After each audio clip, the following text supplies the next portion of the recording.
To the May 12th, 2021 meeting of the Education Finance Conference Committee. Let's begin by taking the roll. Ms. Sunderland, if you would please take the roll for the House. Chair Davnie. Present. Chair Richardson. Present. Representative Hassan. Present. Representative Krisha. Present. Representative Pryor. Representative Pryor. And that is the roll for the House. Thank you, Ms. Sunderland. Ms. Donovan?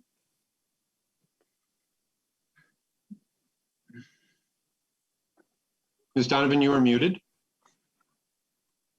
It just gets it out of the way early, right? Apologies. Thank you. No Senator muted. Chamberlain was present. Senator Dorning. Present. Senator Duckworth. Senator Duckworth, you're muted. Senator Eichhorn. Present. Senator Uyghur. Here. Thank you. That completes the roll for the Senate. Thank you, Ms. Donovan. Afternoon, Mr. Chair. How are you? I'm muted. Senator Chamberlain, he's speaking to you, I think.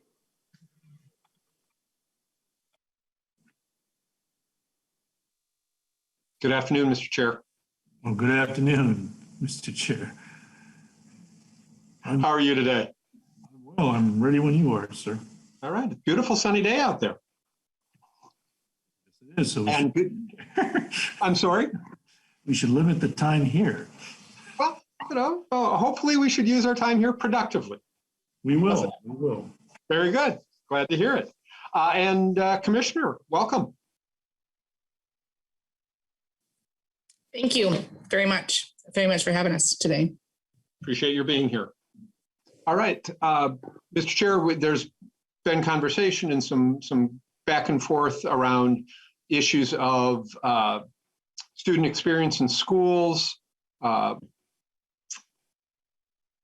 do we create a learning environment for everybody, I think is the way that we would think about it on the House side, that's safe and supportive for all of our students. So we wanted to start today with discussion on the multi-tiered systems of support and how that impacts student behavior.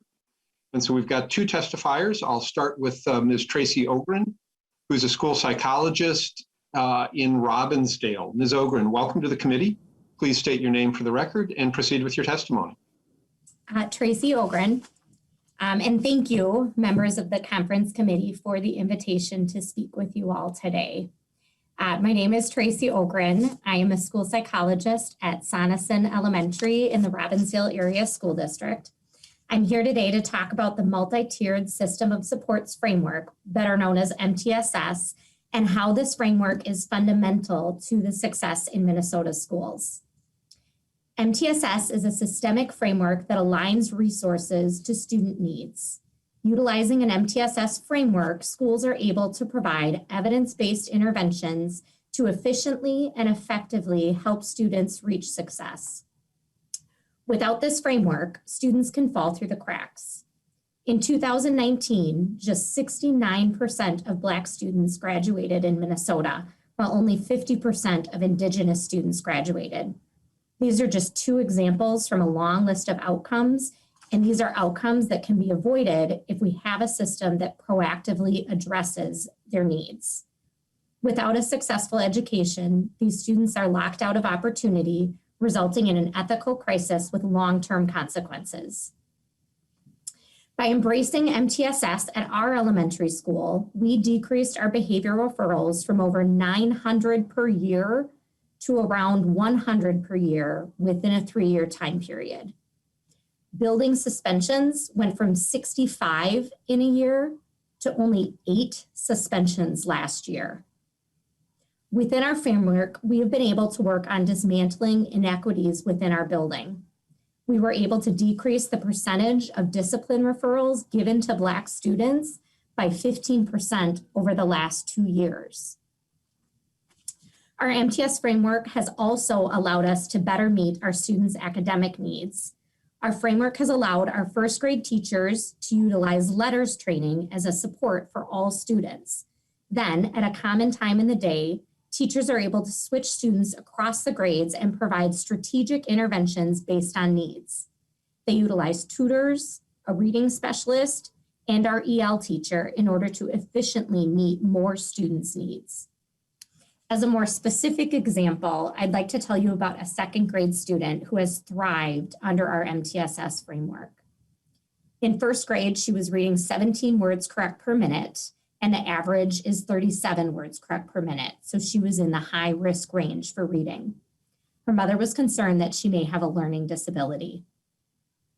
Using support provided through our MTSS framework, we were able to utilize quality core instruction with strategic interventions to intervene. She ended her first grade year at the 23rd percentile in A reading, which was still considered some risk, but was an improvement. We continued utilizing supports from our MTSS framework this year, and now, towards the end of second grade, she's performing in the 98th percentile on A reading measures. She is not a student with a learning disability, but she would have been a student who would have fallen through the cracks without an MTSS framework. Schools frequently purchase and introduce programs that have the potential for success. However, these programs are plugged into a system that does not support implementation. Without that support, we end up with lackluster results, only to move to the next program a few years later. It is a costly, ineffective cycle. In my district, our success with evidence-based programs like letters can be directly tied to MTSS and its support for effective implementation and integrity. MTSS is not a one-size-fits-all program. It is a framework that allows us as educators to make local decisions in an effective, meaningful way that results in student success. At Sonneson Elementary, we've been able to adapt our MTSS framework to meet the unique needs of our families and our communities. We know that the deficits and disparities we are experiencing in our schools are systemic. We cannot address systemic problems with isolated solutions. If we are serious about serving Minnesota's families and addressing the serious issues that exist throughout Minnesota's schools, then we need to look toward evidence-based systemic frameworks like MTSS. Thank you again for inviting me to speak with you all today. Thank you, Ms. Ogren. Appreciate your testimony here today. Next on the agenda is Tanis Henderson. Ms. Henderson is president of the Minnesota School Counselors Association. Excuse me. Ms. Henderson, please introduce yourself and proceed. Thank you, Chair Davnie. Hello, Chair Chamberlain and members of the conference committee. My name is Tanis Henderson. I am the current president of the Minnesota School Counselors Association, and I'm also a school counselor in Deer River Schools. I am here today to speak in favor of language included in House File 1065, the third engrossment, Article 6, Section 5, which defines multi-tiered systems of support. Included in your packet is a letter from the Minnesota School Counselors Association in support of this language. While response to intervention focuses on academics and positive behavior interventions and supports and social emotional learning, MTSS encompasses the whole child. It acts as a way of organizing supports within a school so that both the academic side and the social emotional learning side are aligned to serve the student. Multi-tiered systems of support sounds like a complicated term, but really this is common sense. It's an approach to meeting our students' needs. And I think if this pandemic has taught us anything, it's about the importance of relationships. Relationships in the classroom, the school building, and in the community at large. These relationships help educators know what level of supports our students need to be successful. I've worked with students this year who typically are good students who attend school on a regular basis, but with the year that we've had, they've developed some anxiety surrounding going into the classroom after being online or in hybrid models. And so they're having a hard time participating in class. And it might seem like they don't care or they're not engaged, but in reality, they need additional tier 2 or tier 3 supports, such as anxiety groups or individual counseling to support them in reducing their anxiety and getting back into class. Educators are looking for guidance from the state on what appropriate multi-tiered systems of support looks like, and this language gives educators the tools that they need. There's broad agreement that removing students from the classroom environment contributes to the achievement gap and equity issues. Meeting the needs of our students in the least restrictive environment possible is critical to eliminating our opportunity gap. Finally, when multi-tiered systems of support are an important resource, our students also need more highly qualified personnel to meet their needs. I urge the conference committee to adopt the House and Governor's position on student support personnel aid, which would add 300 school counselors, nurses, social workers, and psychologists across the state. I also urge you to make meaningful ongoing investments in education funding in order to lower our class sizes for our students. Educators are able to be much more successful in meeting the needs of a class of 18 than 36. And relationships are so important, and it's so much easier with smaller class numbers. I appreciate your time today and your commitment to the education of students in Minnesota. Thank you. Ms. Henderson, thank you. And Ms. Ogren, again, thank you both for kind of bringing in how you can implement these approaches and best meet the needs of students for their experience, but then you tie it also to their academic performance. So it's the better kids are doing, the better they're able to do. Seems to be my takeaway, at least. Members, questions? Mr. Chair. Yeah, so I'm trying to understand this. My first thought is, now don't take this the wrong way, you educators. I'm just trying to understand what we're trying to do here. My thought is this would be something that is already part of what educators do every day with children in the classroom, that each child is different. Most kind of work okay, but then you have some children, for whatever reason, have different challenges. Outside the special ed area, this is not a special ed issue necessarily, I would assume. So I'm trying to, number one, I'm assuming that we're already doing this in the classrooms, that educators already see if there's an issue, they try to address it the best they can in the school. So I'm thinking,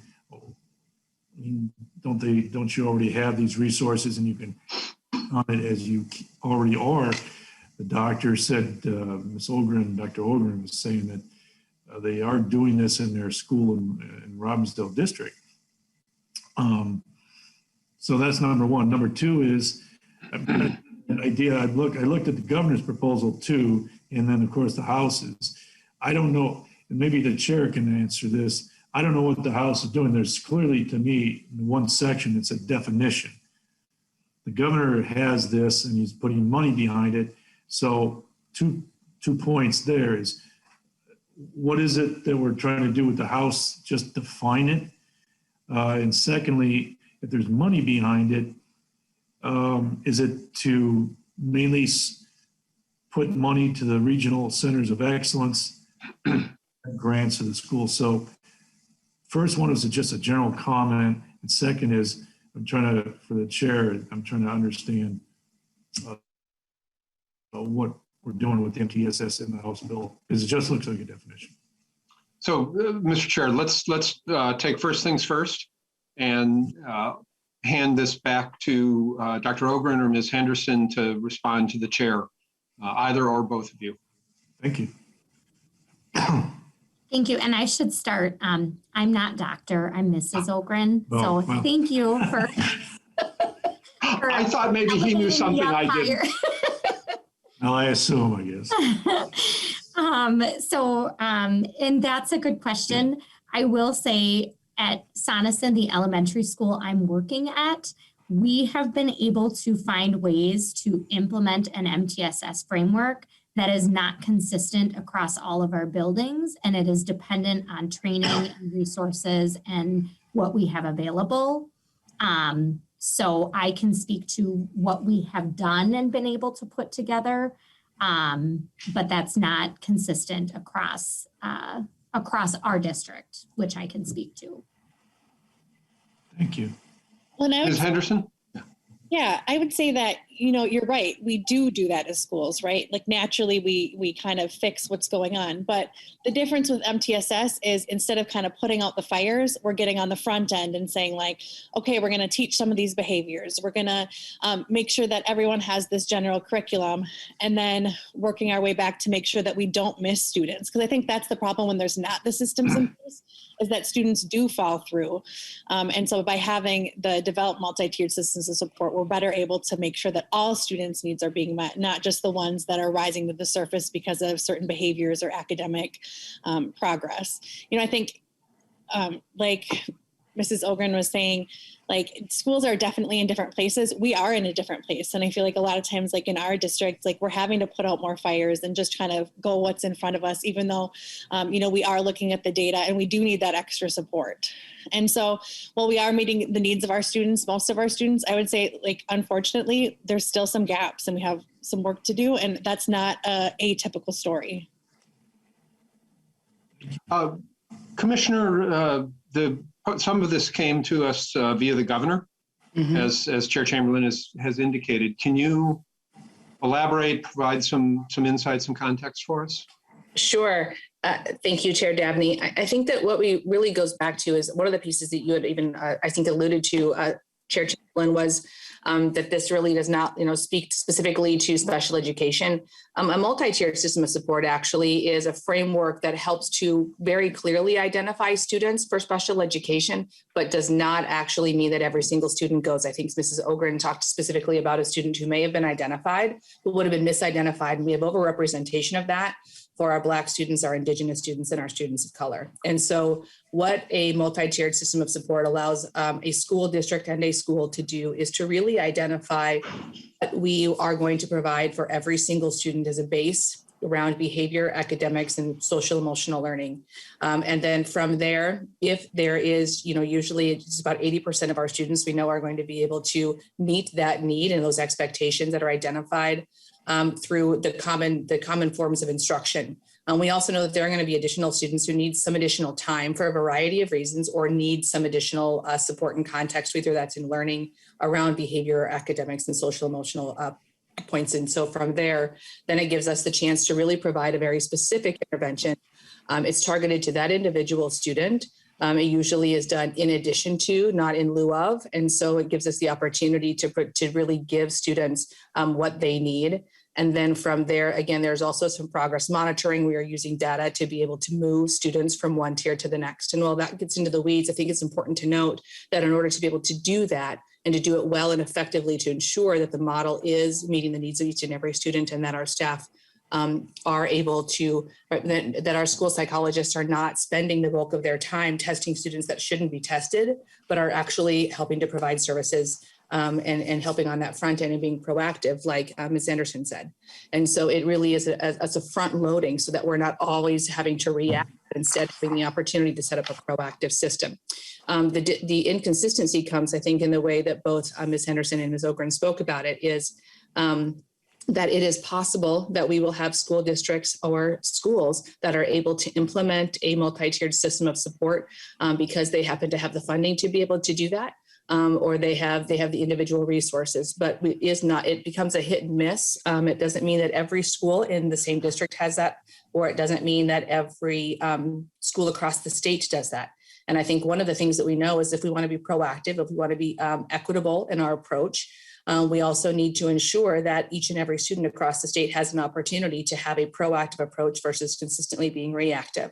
So that not, if you were in one district, you may not have been identified for special education because you have a system and structure that helps to support that, but in another that you might have been.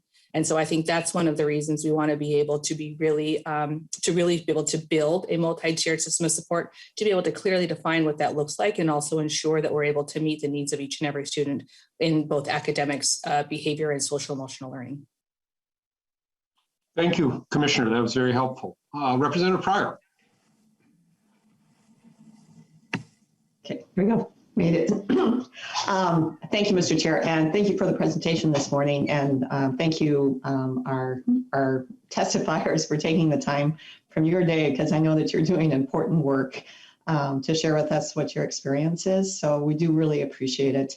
And we're glad that you didn't have to come to St. Paul and I'm kind of glad I didn't have to go to St. Paul either. I got a better view out my window here. What I wanted to ask about, and this isn't necessarily I'm calling on you as your expertise, but we talk about this being an evidence-based practice, and which means that it's not just a great idea, it's something that people think, oh yeah, this sounds great, this will work. But there's actually research behind it that demonstrates that when you are using a framework like this, that we get the results that we're looking for. In other words, that the investment is there and that it pays off. So perhaps, you can, and I also really appreciate the example of a particular student and how that student has to illustrate what the value of the program is. But can you speak a little bit kind of just to the general research that you have either in your school or that you know of that beforehand that would go into it, that your school that knew that this was the direction to go and that would pay off? And I also appreciate if the commissioner too can talk about what we mean by evidence-based for this kind of program. Ms. Ogren, Ms. Henderson, who's up first? I can start. Ms. Ogren. Yeah, that's a good question. It started to have me thinking, what was it when we started to implement? And the second grade student that I gave the example, going along with what others had said, had she not been in our school, she would not have gotten, if she would have been in another school that didn't have the same setup that we did, she would not have had the same results, which speaks again to that inconsistency. As a building, I would say about 10 years ago, we started to look more into creating a better MTSS framework within our building. As far as evidence-based, I will maybe let the commissioners talk a little bit more about broad research. In our building, some of the biggest pieces of evidence, as I shared, the decrease in behavior referrals would not have happened without our solid MTSS systems. Currently, our elementary school has the lowest number of suspensions in our entire district. And that's huge. And it speaks to that evidence of what we are doing is working. And we still have so much more work to do. And not every building in our district has the same supports that we do and the same setup. We're trying to get there, and we're looking for support from legislature to help us be able to get there and help us to be able to reproduce that in more places. Ms. Henderson, anything to add? We're definitely at a different place, I would say, with MTSS, but, I think the draw is about the evidence base, that it has been tried, it does work. And if you're following the process and you have those supports, we know that we're going to do what's best for all of our students. And I think the great thing is also that it really is like locally based, right? Like some of the practices that you use are really based on what works in your school and in your school culture. But, under that tier of evidence-based and like what best practice is. Thank you. Mr. Chair, you've been patient. Thank you. Thank you. Thank you for the insight again in the testimony. Mr. Chair, so the definition in the House side, we're not mandating this for the schools, right? This is just something that would be available to the schools through the RCEs and MDE? So, Mr. Chair, let me handle the finance dimension and defer to Chair Richardson on the policy part. But what we are providing funding for the implementation of MTSS, $5 million each year. So a total of proposed $10 million spending in the next biennium. Okay, so yeah, I thought I saw it in your, okay, thank you. Okay. And Chair Richardson, do you have more to add in here? Thank you, Mr. Chair. I don't think that I have more to add, but just to lift up some of the testimony that was already offered in terms of the pieces around the evidence-based strategy processes, and also the fact that the approach is a universal one as well, to ensure that no students are being left behind. I will take this opportunity, since I was called on, to thank both of the testifiers as well for coming to present information today. Thank you, Chair Richardson. Chair Chamberlain, are we getting closer to answers for you? Yeah, just one more follow-up, then we can move on. Certainly. But this isn't a mandate. It just says the money will go there, Mr. Chair, and be available to support and assist schools if they desire to implement different pieces, correct? I mean, you can mandate something, still pay for it, but it's still a mandate, right? Well, my understanding is we are not mandating this, but providing funding to move schools along the way. So thank you, Mr. Chair. That helps. And just one last comment, and they'll probably have a closing thought after this. Well, I was provided a document of the 2016 survey that was conducted, and I'm wondering about the time frame for implementation. In their survey and what they concluded in this, doing all these things, maybe it was just for the ELA, for the English language arts piece of it, but changing this stuff along with the other things might take a while to implement. Maybe it doesn't, but their survey here that was conducted said, quote here, now maybe it's a typo, results show, or you can clarify, results show that the current rate of growth, both the 2010 ELA standards and MTSS, can be projected to be fully implemented by all schools in 2064. So maybe it was just for that section or that particular time. Maybe it's advanced since then, but so if you can clarify that. So I'm just wondering again, you answered a lot of questions. I thank you for that.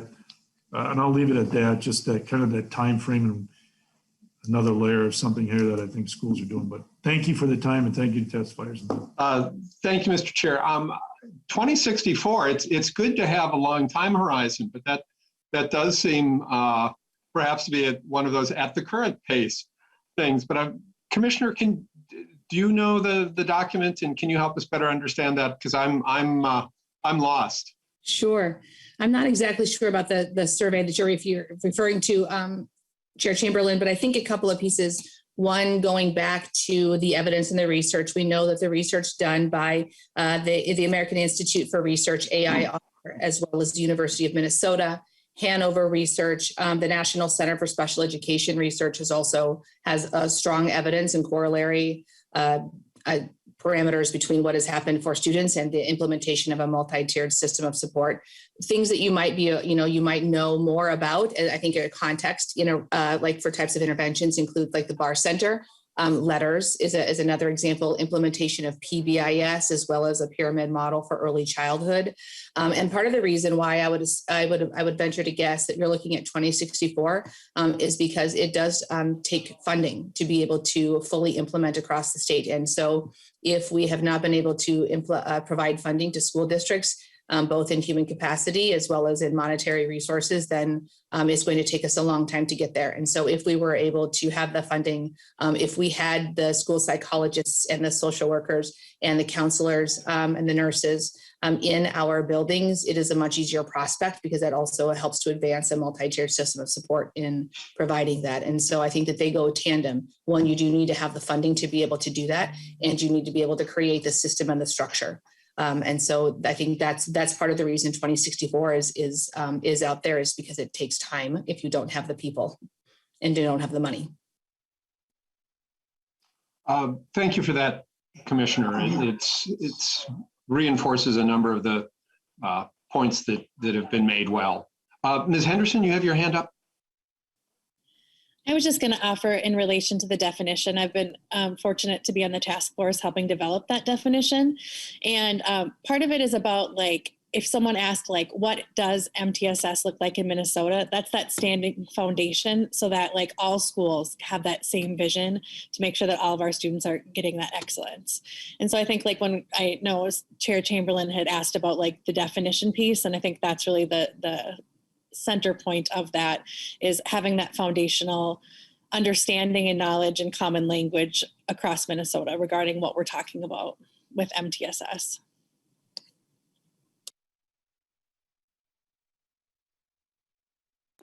Mr. Chair, what I think you're seeing from the House is a real desire to focus education maybe a little bit more, if I can be critical of my own profession, on evidence-based practices, so that there's a deeper knowledge base under the approaches we take to students, regardless of whether it's behavioral things, academic things, that we're working on what the evidence has shown us is effective.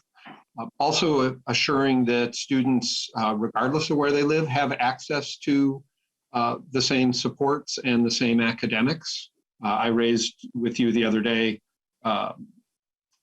the apparent paucity of access to computer science principles, advanced placement classes in the northern part of the state, and our belief that kids in the North should have the same access to those 21st century skills as kids in the Metro do. So you'll see some themes, I think, building out across proposals for us, and the support for MTSS is another example of that. Now, Mr. Chair, you've still got your hand up, and I'm assuming yep, that's what I thought. All right. Ms. Ogren, Ms. Henderson, thank you both again for taking time out of your days today to share your perspectives with us. Very helpful, very valuable. Be well. Thank you for the opportunity. Take care.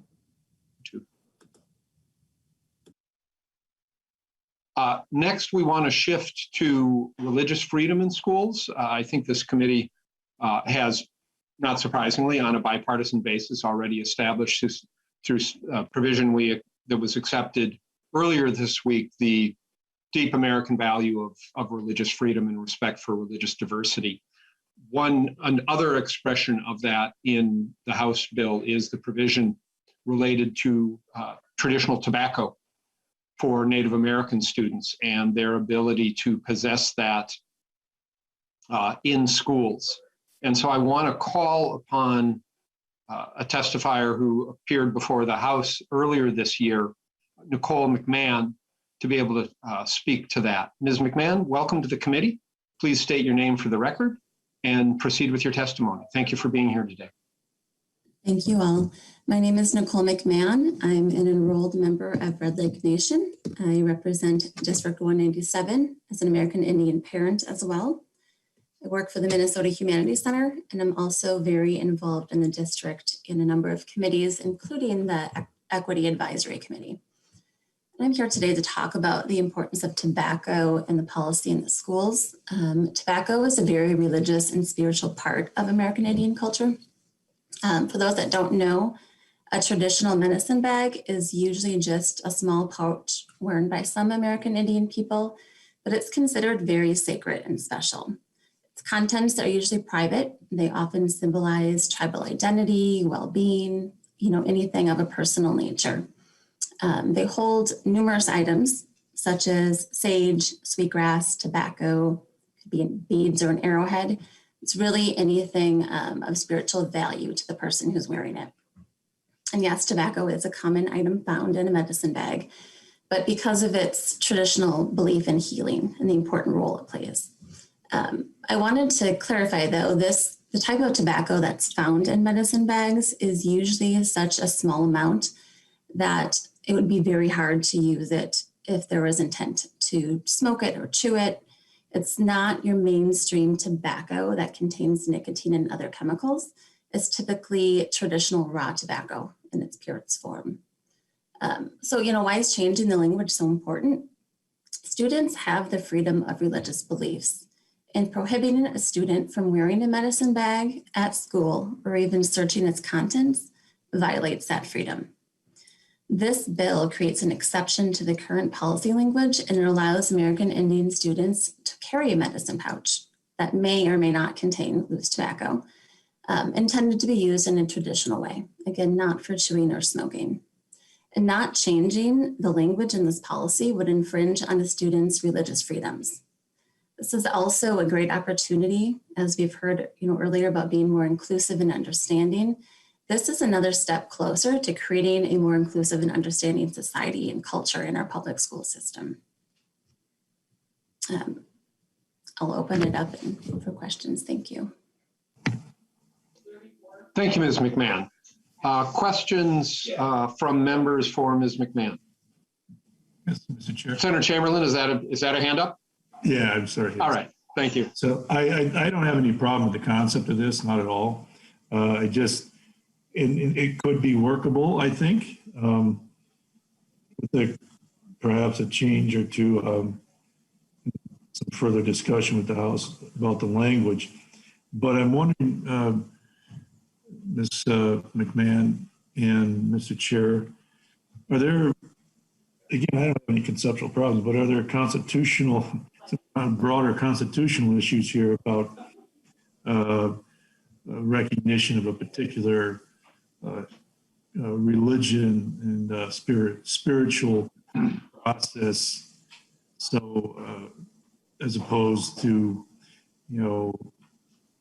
allowing others, whether it's Hindus, Buddhists, Muslims, Christians, Jews, do we cross some sort of constitutional line about treatment of these different things? Do we open a door to a whole list of exceptions for different things? So I like the concept, and I think it could be workable if we discuss a little bit more. And we can discuss it offline too, Mr. Chair, but we just throw that out there for thought and consideration. Thank you. Thank you, Ms. McMahon. Thank you, Mr. Chair. Ms. McMahon, I don't know if you're a constitutional law expert. We do have some nonpartisan staff we can throw that to, but I wanted to give you the opportunity to respond. I am not an expert by any means, and I hear the point, but I'll let someone else respond, and then I can certainly add on to that.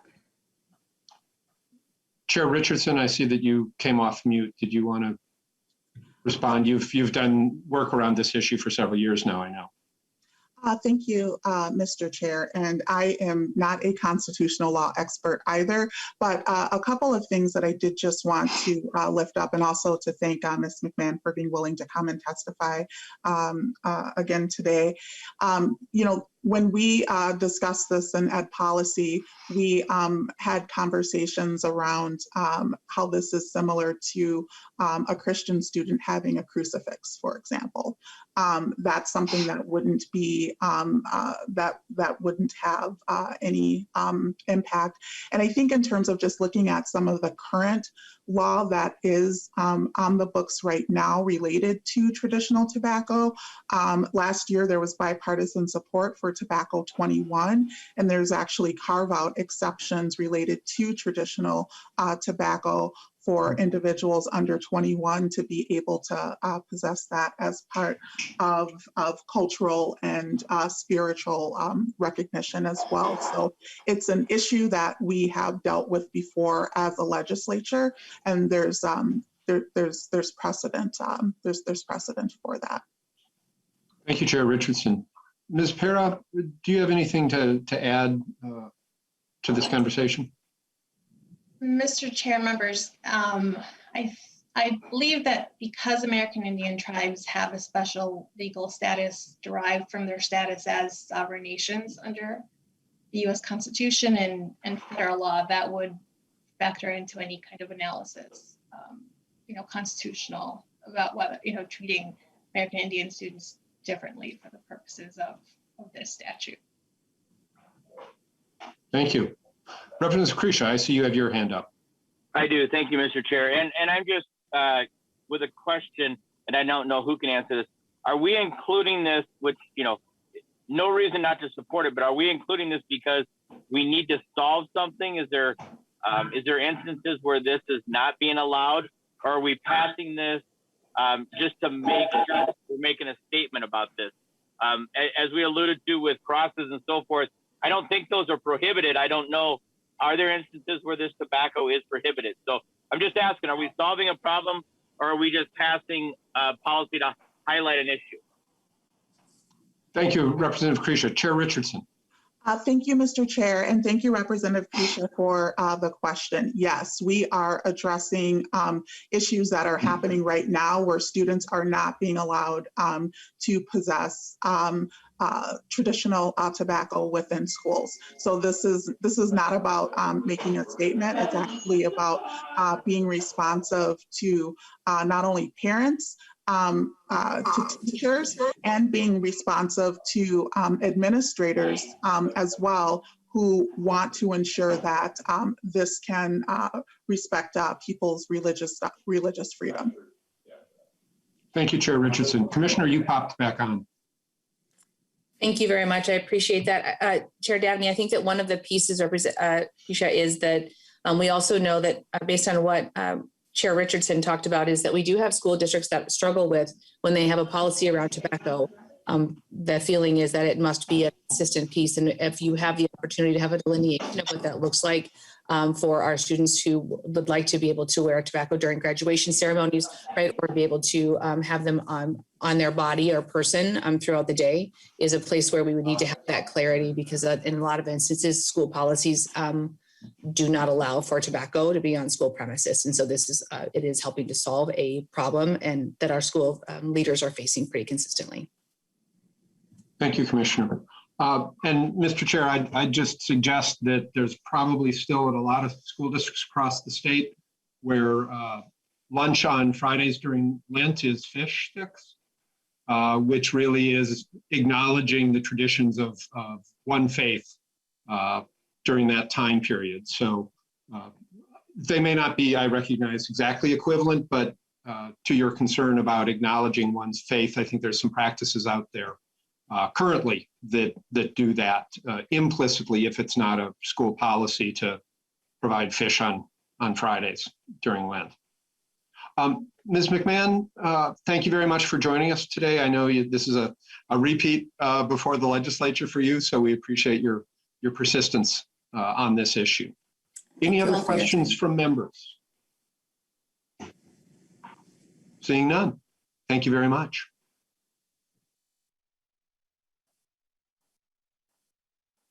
Now, Mr. Chair, we had a good conversation yesterday about the proposal of yours on academic standards and their implementation. I think we even had an agreement on a change in the title of the provision. This would be Senate Article 2, Section 34, that delays the implementation of the arts and Phi-Ed standards for 2 years. Was your proposal until 2023? We asked for the title change to clarify that this is about implementation of those standards. We had a little hesitancy around the 2023 date, but after thinking about it and sleeping on it, we see the value of letting districts know that they can relax on these two standards areas for 2 years. So I'm wondering if we're at a point today where we can accept that. Yeah, I think so. If I read this, thank you, Mr. Chair, members. If I read this correctly, that you sent over, I know we'll take up some of these others that you sent over today. We'll take those up tomorrow. But as far as this one, we did discuss it, as you said. And so that title change, and the only other change then would be to take it to 2023. If that's it, then I'm okay with that. All right. So Chair Chamberlain moves. Let me make sure I get this right, because if I don't, people will catch it. Senate Section 2, Article 2, Section 34, with the incorporating the new title, Revised Academic Standards Implementation Suspension, to nonpartisan staff. Am I correct on the motion?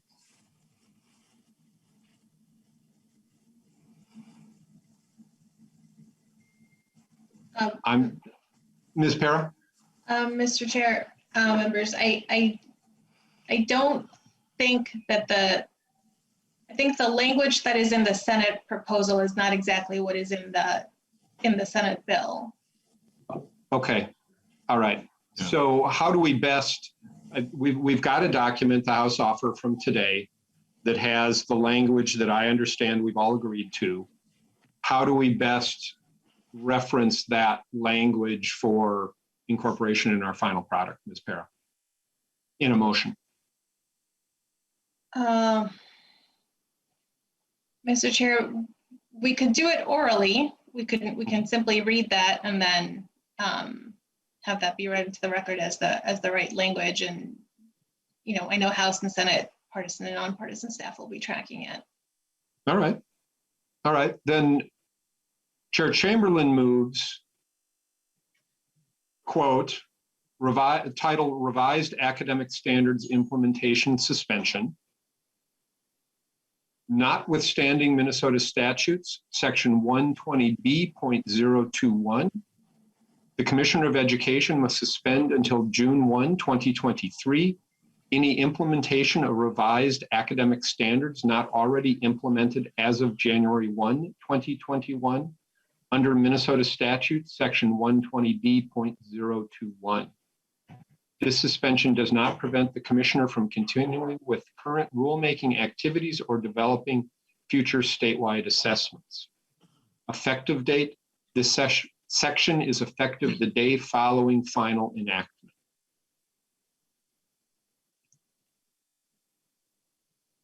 I'm in agreement. Okay. Phew. Any discussion to the Chamberlain motion? Seeing none, I'll pick up a Senate tradition. I'll ask everyone to turn on their cameras, please.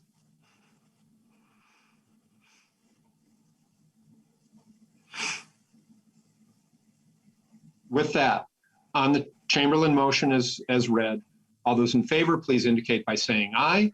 Aye. Aye. All opposed, nay. Motion prevails. Thank you very much, Chair Chamberlain. Thank you. We have in the House offer 4 other provisions we'd just like to talk through a little bit. We appreciate your balanced reading change. And I don't know if Chair Richardson wants to speak to both elements of offer 1, the balanced reading change and the traditional tobacco. Sure, thank you, Mr. Chair. But I feel like I will be repeating you, but I'm happy to do it. So we would be happy to take the balanced reading change in exchange for the traditional tobacco, which is the conversation that we just had. I will say we're liking a number of your Senate provisions, quite a number these days, Mr. Chair. Gee, thanks. Working out swell so far. Yeah. All right. So, like I said, I don't have a problem with the concept of the tobacco thing. And Chair Richardson made a good point about a student with a crucifix. They're probably very similar. There is some language in there I'd like to chat about with staff a little bit more. But again, I don't necessarily disagree with the concept, and Chair Richardson made a good point, but I'd like to talk to staff about that a little bit more. That's okay with you, so hold on that and maybe talk about that and get it done tomorrow. Okay, just fine. And then when we move on to House Offer 2, I think this is a mix of some elements of the House and the Senate. The concurrent enrollment teacher partnership has been an important part of responding to the Higher Learning Commission. Yes, the Higher Learning Commission, and making sure that we are able to offer rigorous coursework, specifically dual enrollment opportunities to students. And so the concurrent enrollment teacher partnership that is a similar between the two bodies, House Article 3, Section 54, Senate Article 3, Section 17. We are interested in your rural and career technical education consortium grants. We are understanding at this point, Senator, that we're not discussing any fiscal policy or any fiscal elements, that we're discussing the policy language, but not the funding, that would be premature. Additionally, Chair Richardson, I would ask you to speak on the ban on corporal punishment that's coming again from the House bill. We've touched on this already, House Article 4, Section 4, and then also to pick up today's theme, the evidence-based mental health education that's in House Article 6, Section 1. Chair Richardson? Thank you, Mr. Chair. So the ban on corporal punishment would just be bringing charter schools in line with public schools in terms of ensuring that they have that ban on corporal punishment. I'm not sure if members saw the recent news story of a school that was using corporal punishment on a young student, but it's just one of those things that wasn't aligned at the very beginning, and it's something that public schools don't have the ability to engage in right now, and so just bringing charter schools in line with that. House Article 6, Section 1 is the evidence-based mental health education piece, and that's just ensuring that I think we're all in agreement about mental health being a priority for all members. And we also understand that pre-COVID, there were high needs. During COVID, those needs have greatly intensified as well. And this is really around ensuring that when schools are engaging in training, that they're using evidence-based mental health education to avoid the concept known as contagion as it relates to suicide prevention training, because if we are not using evidence-based processes for that, it can actually result in a contagion that could lead to self-harm. So ensuring that we're using evidence-based systems to support our students' mental health. Thank you, Chair Richardson. Chair Chamberlain, thoughts? Yeah, thank you. Again, I'd like to, I need some time to talk this last one over a little bit with folks, and we can bring it up tomorrow if that's all right. Certainly we don't have the problem with the ban on corporal punishment. We talked about that previously. So, and of course, the other two are right, but I need to look at this other one a little bit more, Mr. Chair and Chair Richardson, now that fully breaks out. So if we can have until tomorrow, but I don't necessarily, again, agree with the concept. We certainly need, mental health is certainly an issue we're talking about. It's just how we go about that. So we okay, we can hold on that, but I just need to think about that a little bit more in the last one. All right, thank you, Mr. Chair. Then House Offer 3, another Senate proposal. Your revenue redirection, I think, gives school districts a little bit more flexibility for another year. Senate Article 6, Section 4, we're accepting of that, but wanting to continue the conversation around distance and hybrid learning using House Article 2, Section 66, so that we can support schools and give schools some guidance on distance learning. Was just listening to a national radio program with a fair amount of excitement and confidence around students coming back in person next fall, but recognizing that we may still have families who choose to engage in distance learning. For me, I know, and I'll certainly welcome other conferees commenting, but for me, it's a matter of, okay, we just had this experience. Let's make sure that we all collectively sit down and figure out what worked about that and what didn't work about that before we get too much further down the road. We've got a chance to figure out what works in distance learning and what didn't work in distance learning, and we should do that.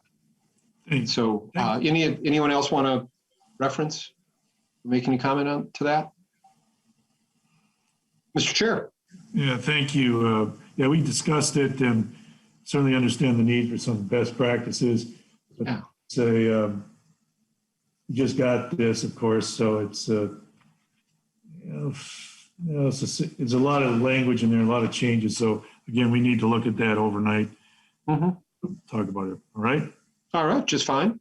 And then lastly, Mr. Chair, House Offer 5, which takes your proposal from yesterday regarding dismissal of students in kindergarten and grade 3.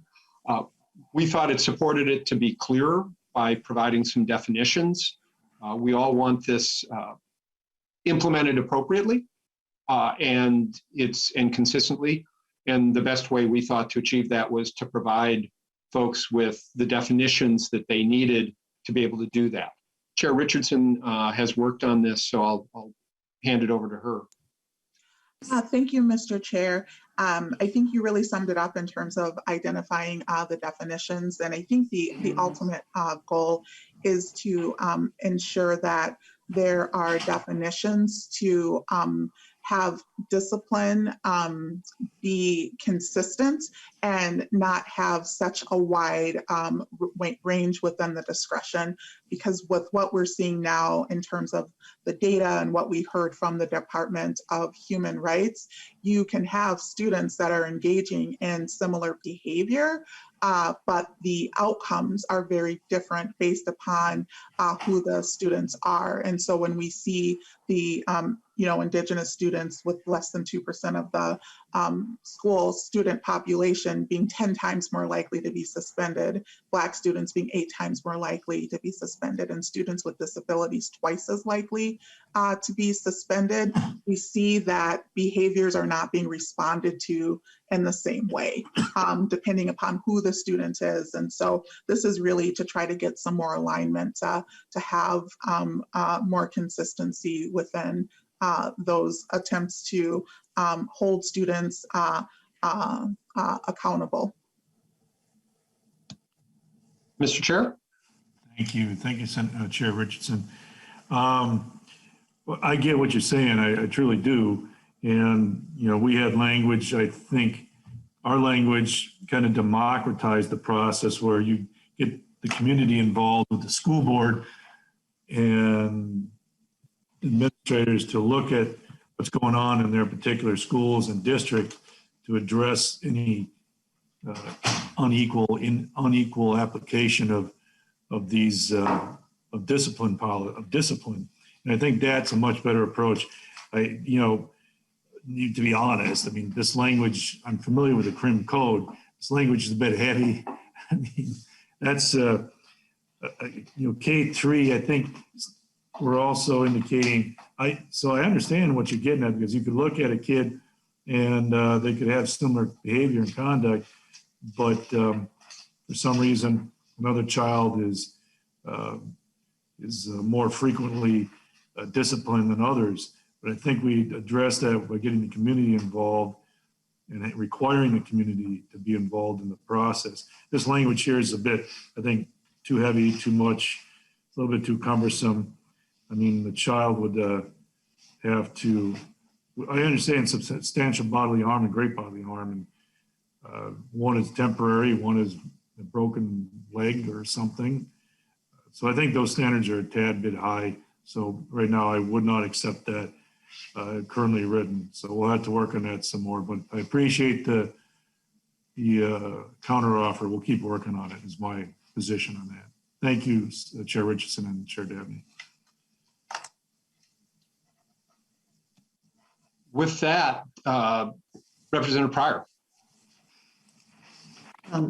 Thank you, Chair Davnie. And I just want to, add a further comment, if I may, that the language is pretty serious and pretty heavy, as I think Chair Chamberlain pointed out, pretty serious stuff. But then, as we've tried to introduce these discipline practices and the impact that they have on children is equally significant. And that's what we've seen happening in our school, where we start basically losing a child. And we've heard the testimony, their experience in kindergarten, their experience in first grade, their experience in second grade and third grade, at these very, very young ages, how a certain behavior was handled and how it just keeps magnifying and multiplying in terms of severity until, there's a child that by the time they get to be, full size is having an extraordinarily difficult time in class. And so we know that we really do need to pay attention and come up with something that is consistent across our state and really reflects our attention to this problem. So, I do hope that we can, really look at this and come to some agreement, because we know we have a problem and we can't abdicate responsibility. We have to, take on what and this is my perspective. I realize, and the House perspective is that we do feel that pulling out these kinds of clear definitions is important to solving the problem that we have in the state right now. So appreciate the discussion and the fact that we can do this in an open and public way and talk about and really, try to pinpoint what we're thinking and why we come to the conclusions that we have. And I think it's a valuable discussion. So thank you also, Chair Richardson, for all the work that you're doing on this, and you educate me all the time. So I do appreciate what you're being part of this discussion. Any other comments or questions from members? Seeing none, Mr. Chair, we've reached the end of the agenda for today. Okay. Yeah, thank you, Mr. Chair and members. So tomorrow, I sent you a text. We don't have any testimony. We'll look at these other three, take those up and discuss them a little bit more, see if we can adopt them. And then we sent you another sheet as well to take a look overnight and discuss three additional issues. All right? All right. Tomorrow. With that, anything else, Mr. Chair? I'm sorry. No, I'm good. Thank you. Thank you very much. Members, thank you. Commissioner, thank you for joining us today and providing us with some additional depth and perspective. With that, members, we are adjourned. Enjoy the rest of the day. We'll see you tomorrow at 1.